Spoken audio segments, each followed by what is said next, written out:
അസ്സലാമു അലൈക്കും വറഹ്മത്തുള്ളാഹി വബറകാതുഹു. എല്ലാ കൂട്ടുകാർക്കും പുതിയൊരു വീഡിയോയിലേക്ക് സ്വാഗതം.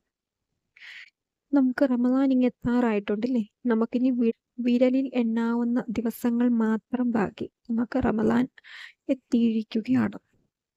അതുകൊണ്ട് നമ്മുടെ മനസ്സുകൊണ്ടും നമ്മുടെ ശരീരം കൊണ്ടും നമ്മൾ അതിലേക്ക് അടുക്കാൻ ശ്രമിക്കുക. നമ്മുടെ വീടും പരിസരവും വൃത്തിയാക്കുക. എന്നിട്ട് നമ്മൾ റമദാനെ അത്രയ്ക്ക് ആദരവോടുകൂടി സ്വീകരിക്കുക. അല്ലേ? ഇപ്പോൾ നമ്മൾക്ക് റമദാന് മുന്നേ ആയിട്ട് ചെയ്തു തീർക്കേണ്ട കുറേ കാര്യങ്ങളുണ്ട്. റമദാൻ വന്നതിന് ശേഷം ചെയ്യാം എന്ന് ബാക്കി നിൽക്കുന്ന കാര്യങ്ങളുമുണ്ട് അല്ലേ? ഇപ്പൊ ഞാൻ ഈ പറയാൻ പോകുന്ന ഇന്നത്തെ വീഡിയോയിൽ ഞാൻ പറയാൻ ഉദ്ദേശിക്കുന്നത് ആ ഒരു കാര്യമാണ്. നമ്മൾ റമദാന് മുന്നേ ചെയ്തു തീർക്കേണ്ട കുറച്ച് കാര്യങ്ങളാണ്. ഈ ഒരു കാര്യം നമ്മൾ ചെയ്യുകയാണെങ്കിൽ ഇൻഷാ അല്ലാഹ് നമ്മൾ എന്തായാലും നമ്മുടെ ആ ആഗ്രഹം എന്തുമായിക്കോട്ടെ അത് സാധിച്ചിരിക്കും. ഈ ഒരു ഒറ്റ ദിക്റിന്റെ ബർക്കത്ത് കൊണ്ട്. നമ്മൾ അടുത്ത റമദാന് നമ്മൾ ആരൊക്കെ ഉണ്ടാകും എന്നൊന്നും ആർക്കും അറിയില്ല. അതുകൊണ്ട് തന്നെ ഈ ഒരു റമദാന് നമ്മൾ അത്രയ്ക്ക് മഹത്വമായിട്ട് ആദരവോടുകൂടി നമ്മൾ സ്വീകരിക്കാൻ നമുക്ക് എല്ലാവർക്കും അല്ലാഹു സുബ്ഹാനഹു തആല തൗഫീഖ് നൽകുമാറാകട്ടെ. ആമീൻ യാ റബ്ബൽ ആലമീൻ. ഇപ്പം ചില ആൾക്കാരുണ്ട് തഹജ്ജുദ് നമസ്കരിക്കും, ളുഹ നമസ്കരിക്കും, ഖുർആൻ ഓതും, ഇസ്തിഗ്ഫാർ വർദ്ധിപ്പിക്കും. പക്ഷെ അവരുടെ ജീവിതത്തിൽ ഒരു സമാധാനവുമില്ല, ബർക്കത്തുമില്ല.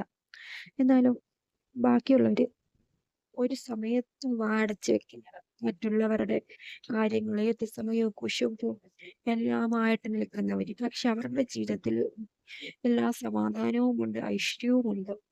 അന്നേരം ചില ആൾക്കാർ പറയും, ഈ വിഷമിക്കുന്നവര് പറയും, ഞാൻ ഇതൊക്കെ ചെയ്തിട്ടും എന്താ എൻ്റെ ജീവിതത്തിൽ മാത്രം ഇങ്ങനെ സംഭവിക്കുന്നത്? അവർക്ക് നല്ല ഹൈറും ബർക്കത്തും ഉണ്ടാകുന്നു, എൻ്റെ ജീവിതത്തിൽ മാത്രം എന്താ ഇങ്ങനെയെന്ന് പറഞ്ഞ് വിഷമിക്കുന്ന ഒരുപാട് പേരുണ്ടല്ലേ? ആദ്യം തന്നെ നമ്മൾ ആ ഒരു ചിന്ത, ആ ഒരു പറച്ചിൽ നിർത്തുക. കാരണം എന്തിന്? അള്ളാഹുവിന് ഇഷ്ടമുള്ളവർക്കാണ് അള്ളാഹു സുബ്ഹാനഹു തആല കൂടുതലും വിഷമങ്ങളും സങ്കടങ്ങളും കൊടുക്കുന്നത് എന്ന് നമുക്കറിയാവുന്നതല്ലേ? പിന്നെ എന്തിനാണ്? അത് മാത്രമല്ല, അള്ളാഹു ക്ഷമിക്കുന്നവന്റെ കൂടെയാണ്. നമ്മളൊന്ന് ക്ഷമിക്കുക, അള്ളാഹു നമുക്ക് തരും. നമ്മൾ അത് തന്നില്ലല്ലോ എന്ന് പറഞ്ഞ് ദുഃഖിച്ചിരിക്കേണ്ട ഒരു ആവശ്യവുമില്ല. അള്ളാഹു സുബ്ഹാനഹു തആല നമുക്ക് തരും, ഒരിക്കൽ തരും നമ്മൾക്ക്. നമ്മൾ വിഷമിക്കാതിരിക്കുക, കൂടുതലായിട്ട് അള്ളാഹുലേക്ക് അടുക്കുക. എന്നാലും ഇത് തന്നില്ലല്ലോ എന്നും പറഞ്ഞ് അകന്നു പോകാൻ പാടില്ല. ഇനി ഞാൻ ദിക്ർ ദുആ ചെല്ലുന്നില്ല, എനിക്ക് കിട്ടുന്നില്ലല്ലോ എന്ന് പറഞ്ഞ് പിന്മാറാൻ പാടില്ല. കൂടുതലായിട്ട് അടുക്കുക. അള്ളാഹു സുബ്ഹാനഹു തആല നമുക്ക് നൽകിയിരിക്കും. അതുകൊണ്ട് ഏത് സമയവും ഖുർആൻ ഓതുക, നമസ്കരിക്കുക, തഹജ്ജുദ് നമസ്കരിക്കുക, ളുഹ നമസ്കരിക്കുക, ഇസ്തിഗ്ഫാർ നമുക്കറിയാം. നമുക്ക് എപ്പോഴൊക്കെ സമയം കിട്ടും അന്നേരം എല്ലാം ചൊല്ലുക. അസ്തഗ്ഫിറുല്ലാഹൽ അലീം, യാ ലത്തീഫ് യാ അല്ലാഹ് എന്ന ഈ ഇസ്മുകളൊക്കെ നിങ്ങൾ മുറുക്കെ പിടിക്കുക. നമ്മളിപ്പോ ചെല്ലേണ്ടത് എന്താണെന്ന് വെച്ചാൽ ലാ ഇലാഹ ഇല്ലാ അൻത സുബ്ഹാനക ഇന്നീ കുന്തു മിനൽ ളാലിമീൻ എന്ന ഈ ദിക്ർ നിങ്ങൾക്ക് എപ്പോഴൊക്കെ ചെല്ലാൻ പറ്റുമോ അന്നേരം എല്ലാം ചെല്ലുക.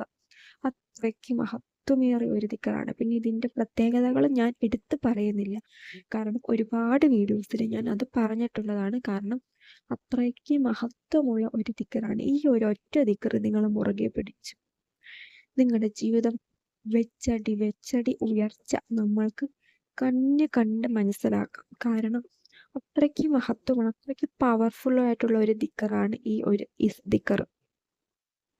അതുകൊണ്ട് തന്നെ ആരും തന്നെ ഈ ദിക്റിനെ വെറുതെ കളയാൻ പാടില്ല. നമ്മുടെ ജീവിതവും ഇന്നല്ലെങ്കിൽ ഒരിക്കൽ മാറും എന്നുള്ളൊരു ചിന്തയിൽ ഞാൻ ഈ ഒരു ദിക്ർ ചെല്ലിയാൽ എൻ്റെ ജീവിതവും മാറും എന്നുള്ളൊരു പോസിറ്റീവ് മൈൻഡോട് കൂടി ചെല്ലുക.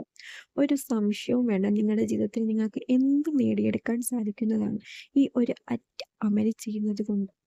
ഇൻഷാ അല്ലാഹ് നമ്മുടെ എല്ലാവരുടെയും ജീവിതം ഹൈർ ബർക്കത്തിലുമാകട്ടെ. ആമീൻ യാ റബ്ബൽ ആലമീൻ.